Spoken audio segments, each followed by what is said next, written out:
Okay, let's start off by looking at the energy efficiency of different forms of transport. Now, how have I measured these things? Well, for fossil fuel powered transport, what I've done is I've taken the fuel consumption.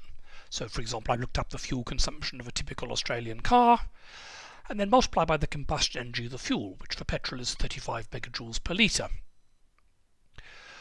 For electric vehicles, you use the power consumption.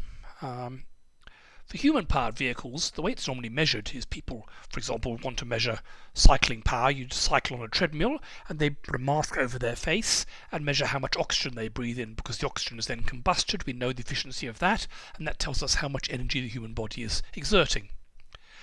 And to make everything on a level playing field, I've converted everything into megajoules to move one person 100 kilometers.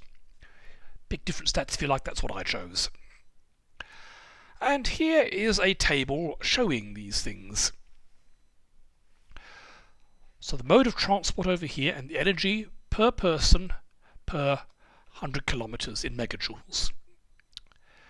Now, what's the worst form of transport on this list? It's an ocean liner. I actually did the calculation both for the QE2 ocean liner and for a big cruise liner, and they both came out about the same. 600 megajoules per 100 kilometers travelled. Helicopter is almost as bad, which is why generally only rich people fly by helicopters, 520 megajoules per 100 kilometres. Average Australian car, I've assumed it's got 1.5 passengers, which is actually the average number of passengers in an Australian car. It's about 250, so that's a lot better than a helicopter, but not great. Now, modern airliner, I looked up a variety of airliners and all the modern ones are about the same. Assuming it's about 80% full of passengers, it's about 150 megajoules per 100 kilometres. Better than a car. How about a bus? Well, buses are much bigger and burn more fuel than cars, but they have more passengers. How many passengers makes a big difference here. I've assumed 9 passengers, which it turns out is the average occupancy of a Sydney bus. And at that, it's about 100 megajoules per person per 100 kilometres. Clearly less if it's full. We saw a typical car. Now let's look at a really efficient, still petrol-driven car, a hybrid, the hybrid Toyota Corolla. Again, assuming 1.5 passengers, that being the typical occupancy of an Australian car. And that's about 70 megajoules. Suburban railway, half that, 40. Electric car, Tesla Model 3, I know that because I own one.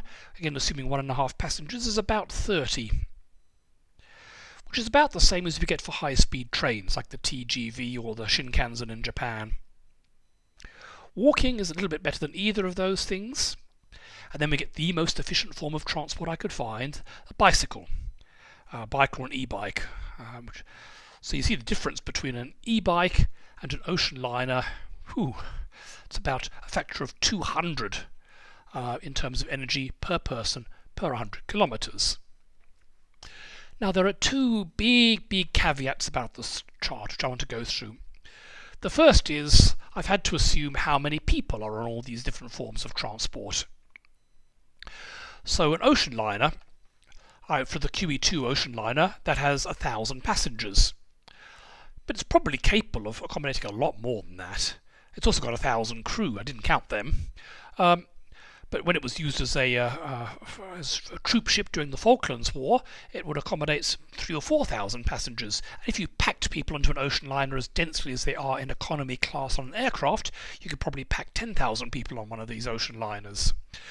So ocean liners look bad because every individual person on them has so much space. They have a cabin, they have restaurants and so on. If you pack them in it's like a modern airliner, ocean liners would actually look much better than a modern airliner in terms of efficiency.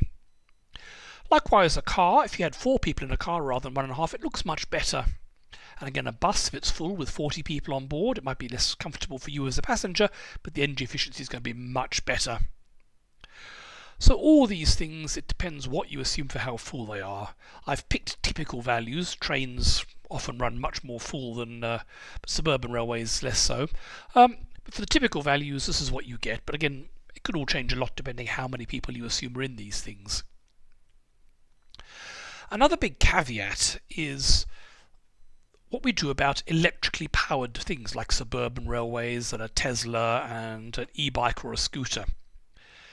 Now, anything that burns fossil fuels, like for example a hybrid car, you're putting petrol in, that goes into an engine which burns it, and that's a heat engine. And as we've seen, heat engines, because of the Carnot limit, are typically only 30–40% efficient. But let's say we're powering an electric car. Electric motors are usually 90% efficient or better. But they had to get the electricity from somewhere. So the electricity that powers a Tesla, in my case mostly comes from the solar cells on my roof, but for many of them it would be coming from a fossil-fired powered plant. And the say a coal power plant is only 40 or 50% efficient. So while the car is highly efficient, you might have another factor of 2 or 2.5 because of the inefficiency of what generated the electricity, in which case the Tesla starts looking a lot like a hybrid Corolla, which is what you'd expect. This, for example, is why an e-bike looks better than a normal bicycle. They're both actually about the same efficiency. The difference is a bicycle is powered by a human body, and a human body is typically only about 20% good at turning food into motion. And that applies to different, whereas the electric motor in an e-bike is maybe 90% efficient. But if you factor in the fact that the e-bike electricity probably had to come from somewhere, and that somewhere might itself only be 50% efficient, then the gap disappears or becomes much smaller. So with those caveats, we can still see that there's enormous range in energy efficiencies, and in the next few videos we're going to talk about where some of this difference comes from.